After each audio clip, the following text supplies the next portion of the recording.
സംസ്ഥാനത്ത് തിങ്കളാഴ്ച മുതൽ റോഡ് സുരക്ഷ കർശനമാക്കാൻ ഒരുങ്ങി മോട്ടോർ വാഹന വകുപ്പ്. പുകപരിശോധനാ സർട്ടിഫിക്കറ്റ് ഇല്ലെങ്കിൽ 10,000 രൂപ വരെ പിഴയടക്കേണ്ടി വരും. ചെക്കിങ്ങിന് ഇനി മുതൽ പോലീസിനെ പോലെ MVDയും റോഡിലിറങ്ങും. അർച്ചന തയ്യാറാക്കിയ റിപ്പോർട്ട് കാണാം. അങ്ങനെ പോലീസ് സേനയെ പോലെ ഇനി മോട്ടോർ വാഹന വകുപ്പും തിങ്കളാഴ്ച മുതൽ റോഡുകളിൽ തന്നെ. എന്താണെന്നല്ലേ, വാഹനങ്ങളുടെ പുക പരിശോധന കർശനമാക്കാൻ ഒരുങ്ങുകയാണ് മോട്ടോർ വാഹന വകുപ്പ്. എന്നാൽ പുക പരിശോധനാ സർട്ടിഫിക്കറ്റ് ഇല്ലെങ്കിൽ ആദ്യഘട്ടത്തിൽ 2,000 രൂപ പിഴ ഈടാക്കാനാണ് മോട്ടോർ വാഹന വകുപ്പിന്റെ തീരുമാനം. രണ്ടാം തവണയായാലോ അത് 10,000 രൂപ വരെയും. നിരത്തിലുള്ള ഏറെ വാഹനങ്ങളും പുക പരിശോധന സർട്ടിഫിക്കറ്റ് ഇല്ലാതെ ഓടുന്നതിനെ തുടർന്നാണ് ഹൈക്കോടതിയുടെ പുതിയ നിർദ്ദേശം.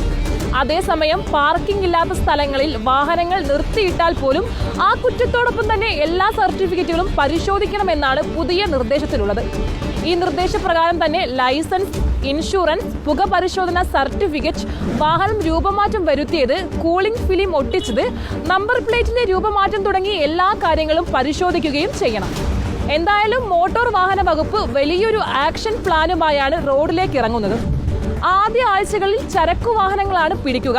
പിന്നാലെ 2ചക്ര, 4ചക്ര വാഹനങ്ങൾ, ട്രാൻസ്പോർട്ട്, ടൂറിസ്റ്റ് ബസ്സുകൾ എന്നിവയൊക്കെ തടഞ്ഞ് രൂപമാറ്റത്തിന് പിഴയിടും. ഒപ്പം തന്നെ സ്പീഡ് ഗവർണർ വിച്ഛേദിച്ചോടുന്ന വാഹനങ്ങളും തടയാനാണ് മോട്ടോർ വാഹന വകുപ്പിന്റെ തീരുമാനം. സ്പീഡ് ഗവർണർ സജ്ജമാക്കി പിഴയും ഈടാക്കിയിട്ട് വിട്ടു നൽകൂ എന്നും വകുപ്പിന്റെ നിർദ്ദേശത്തിലുണ്ട്. എന്തായാലും തിങ്കളാഴ്ച മുതൽ റോഡിലേക്ക് വാഹനങ്ങൾ ഇറക്കുമ്പോൾ ശ്രദ്ധിച്ചുകൊള്ളുക.